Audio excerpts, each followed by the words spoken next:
Então vamos falar sobre os parâmetros de sintonia, ou sintonia dos parâmetros, né, da planta. E para isso vamos começar recordando o seguinte. No sistema MIMO, diferente de um sistema CIS que tinha uma função de transferência, no sistema MIMO a gente tem uma matriz de transferência, que é uma matriz composta por várias funções de transferência. Então, por exemplo, o Y é um vetor, o U é um vetor e o G é uma matriz. E entre cada par entrada-saída, tipo, tem um G1, que é a função de transferência entre a entrada U1 e a saída Y1, depois o primeiro termo que é a saída. A saída Y1, né? Dessa linha estão as saídas. E aqui você multiplica o vetor de entrada. Então, cada U multiplica uma coluna. O 2 é a coluna 2, assim vai. Então, o primeiro termo é a saída J, o segundo termo é a entrada I. Por isso que ele falou, a Y de Y por U, que é a minha G, é uma função de transferência. Você tem elementos K e I aqui, ó. Para cada função de transferência vai ter uma função do tipo G de JI. É uma para cada posição dentro dessa matriz aqui, tá? Então, como a gente tem agora I vezes J funções de transferência, se eu tenho 4 saídas, 3 entradas, eu vou ter 4 vezes 3, 12. Eu vou ter 12 funções de transferência. Porque essa matriz de transferência ela vai ser uma matriz de 4 por 3, por exemplo. Então, são 3, 3, 3, 3. 12 funções de transferência.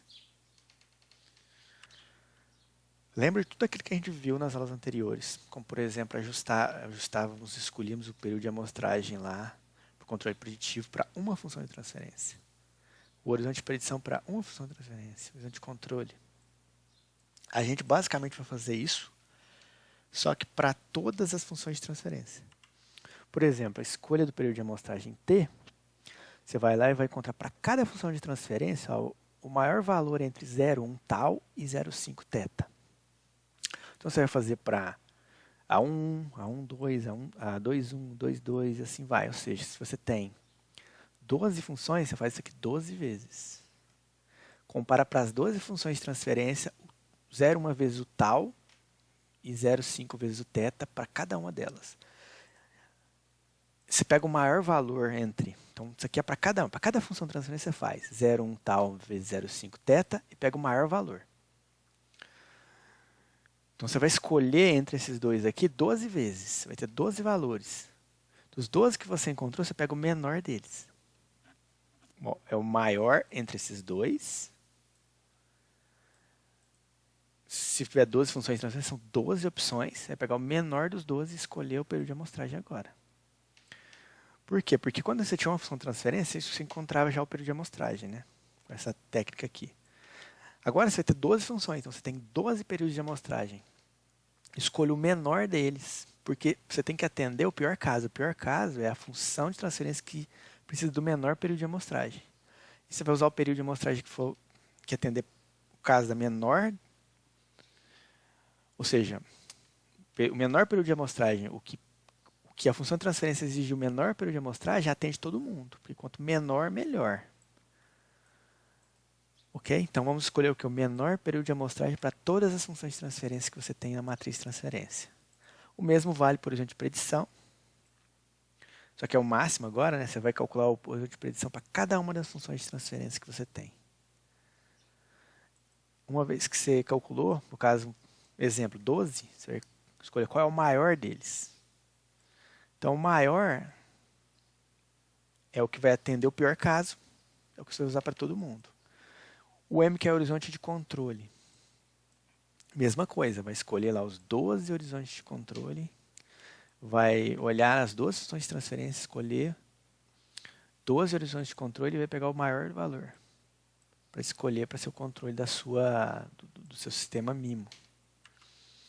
Ó, agora, vem a pergunta, lembra que no sistema CIS você tinha que escolher, você tinha até a regrinha de Bryson lá para escolher qual era o valor do ρ que a gente usava? Ó, aqui, ó. Regra de Bryson, escolha do peso ρ. Aí tinha lá uma equação e a gente chegava nisso aqui. Ó, o valor do ρ era calculado dessa forma. A gente vai usar a regra de Bryce, mas ela é diferente aqui, porque aqui você não tem um valor de ρ só. Aqui você tem Q valores de μ e P valores de ρ.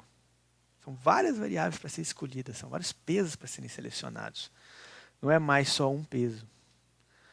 Olha lá os pesos μ e ρ. Então aqui essa técnica vai te falar, essa regra, desculpa, vai te falar como que você vai escolher todos os pesos μ para a matriz Q e todos os pesos ρ para a matriz R.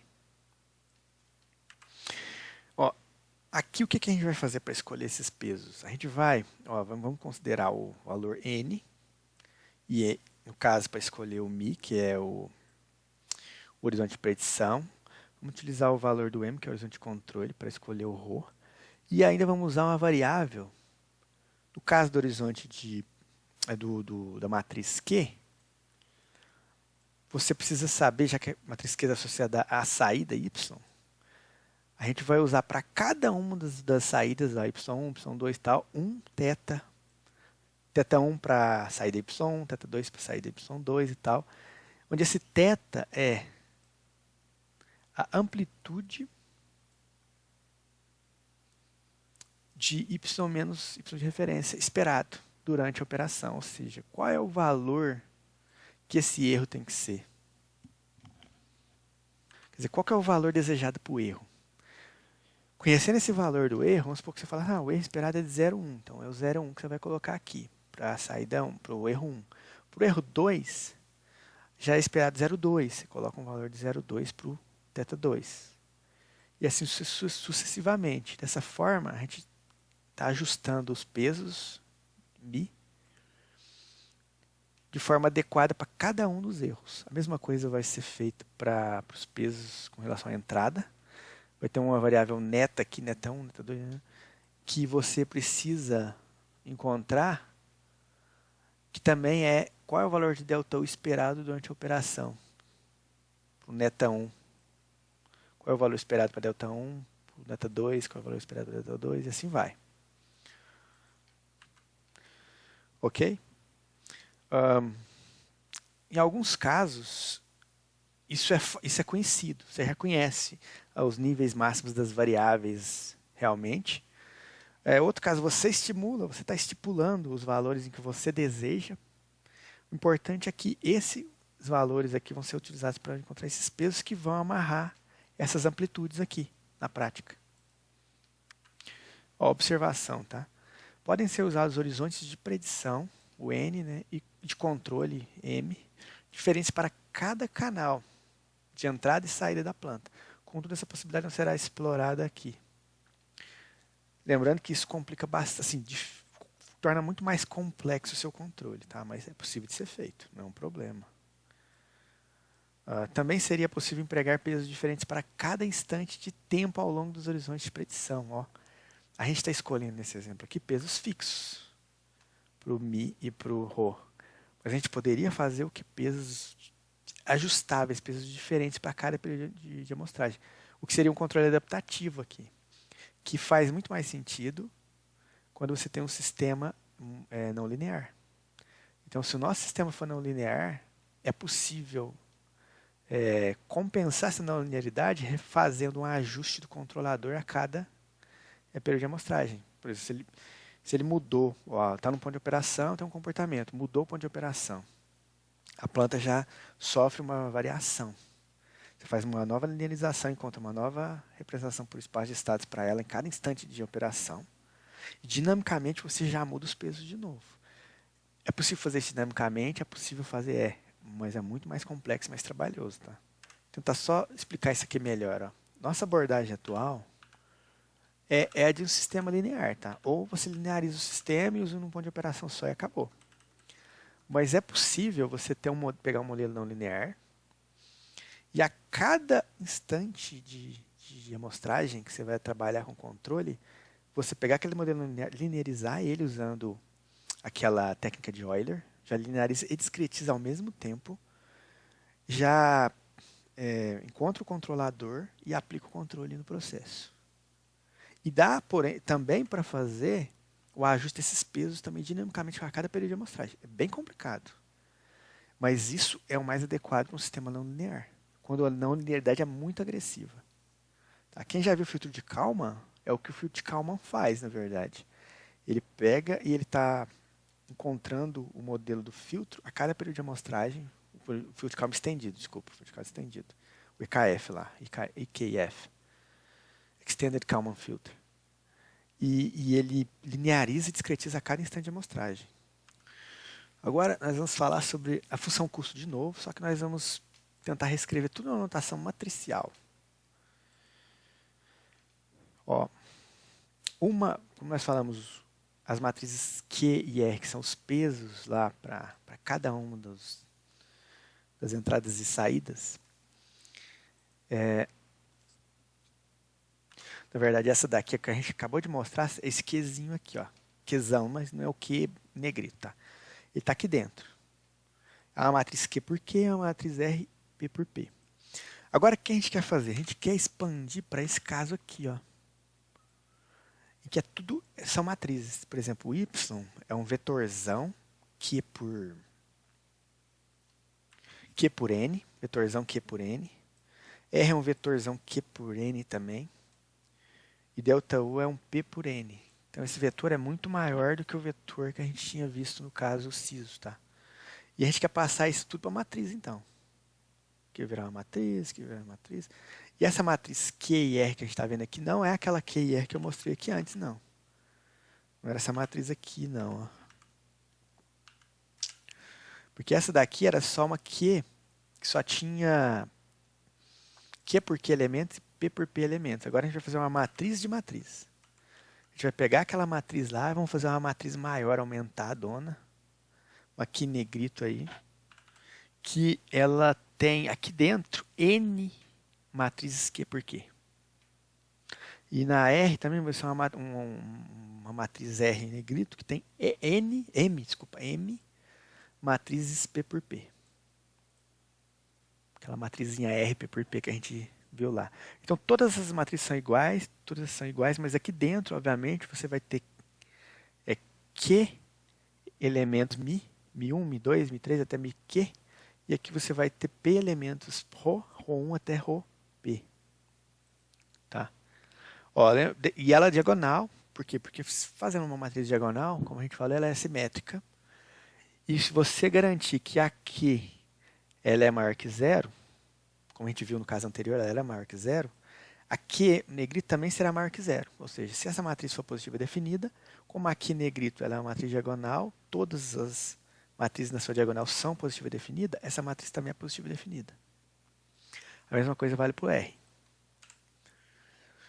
E aí, por fim, a gente vai transformar isso aqui, ó, que era o somatório de um AN de um vetor, uma matriz, né? Esse vetor é uma matriz. A gente vai transformar isso nisso aqui.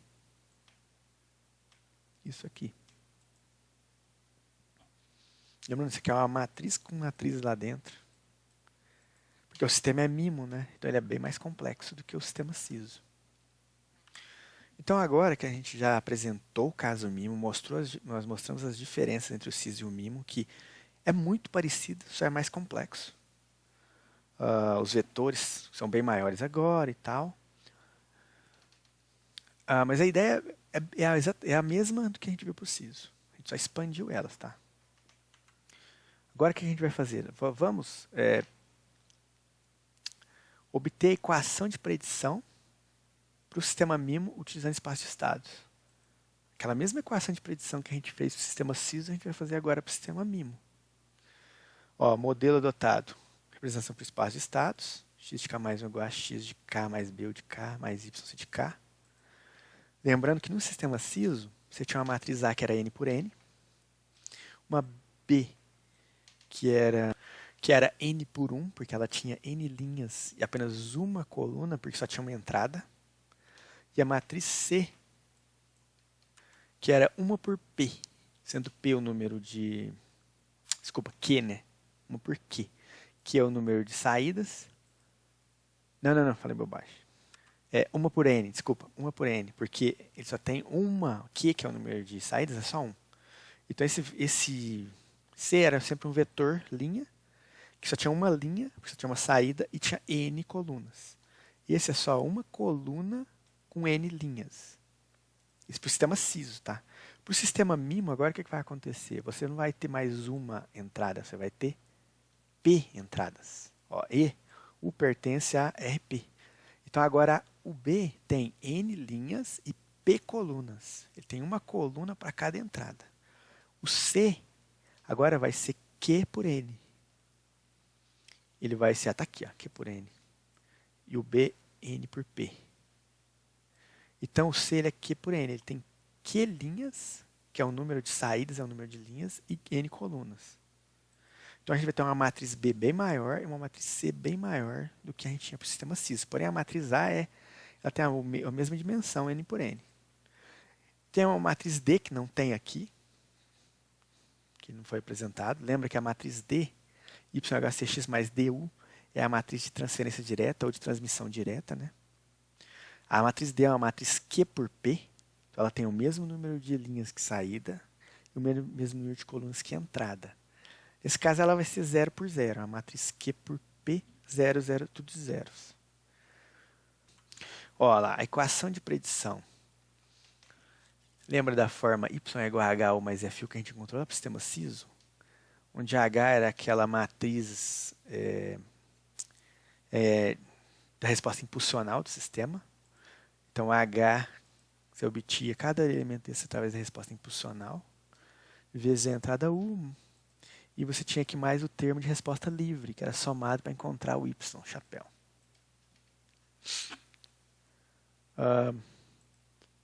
Aí você tinha lá o FU, que era a resposta livre. Tinha um FIU vezes os estados X, onde esse FIU aqui é basicamente a matriz de observabilidade vezes a matriz A. Se você pegar e observar a matriz de observabilidade, era só C, CA até CA n-1. Pegar a matriz de observabilidade e multiplicar por A. Tá? Só recordando, a equação é a mesma. A diferença são as dimensões. Ó. Antes era N por N. Essa matriz agora é Q vezes N por P vezes N. Por que isso acontece? Porque cada agora matriz aqui C por B vai ser muito maior. Ó, recorda que a matriz C do sistema CISO ela era 1 por N e a B era N por 1. Então, isso aqui sempre dava um elemento, só um elemento, 1 por 1. Agora não, agora essa matriz ela não é mais, ela é 1 por 1, ela vai ser Q por N vezes N por P. Então, vai dar uma matriz Q por P. Então, isso aqui vai ser Q por P, também Q por P, a ordem dessas matrizes. No final, essa matriz ela é aumentada de Q por P vezes o valor original dela. Aqui também vai ser a mesma coisa, ó. Vai aparecer um Qzinho aqui, vezes N por N, por causa desse C, que antes era 1 por N, agora é Q por N. E assim como a gente fez para o CISO, a gente não quer, na verdade, essa entrada U aqui, a gente quer o delta U. Queria usar o delta Uzinho aqui, a entrada incremental em vez da entrada U. Para isso a gente vai usar o estado aumentado, o conceito de estado aumentado, esse XI. Então o estado XI, agora em vez de estado X, a gente vai usar o estado XI, que possui todos os estados X, mais um estado, mais uma variável aqui que a gente vai acrescentar, que é o U de K-1. Ou seja, estamos aumentando o estado. Claro que isso aqui não é o CISO. No CISO você tinha lá os seus estados, vamos supor que eram 3 estados e tinha mais uma entrada. Então, de 3 estados ia para 4 estados. No caso do estado aumentado XI para o sistema MIMO, eu vou ter que aumentar esse U aqui é um vetor. E você vai ter P entradas U de K-1. Então vai ser o 1, 2 até o U de K.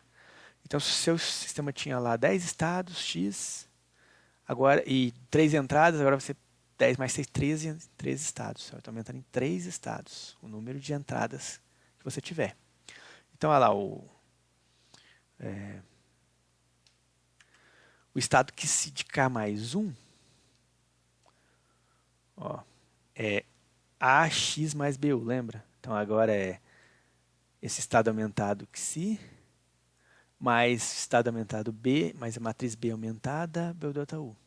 Ele está reescrevendo agora em função de delta U, como foi feito no SISO. Aqui ele mostrou direto, mas dá uma olhada como é feito lá no SISO para você entender como é que chegou aqui. E aí lá, se não me engano, era AB 0 de 1 por N. E aqui também só tinha uma linha. Era só um. Só tinha uma linha esse cara. Agora não, agora aqui tem mais linhas, desculpa. Aqui o 0 tem mais linhas e aqui tem mais colunas, porque o B tem mais colunas. Então isso aqui virou uma matriz, identidade de ordem P, e aqui tem mais zeros, com mais linhas de zeros do que você tinha no caso SISO. Aqui também é uma matriz. Está aumentando a ordem do sistema, mas a ideia é a mesma, tá? Foi feito por SISO.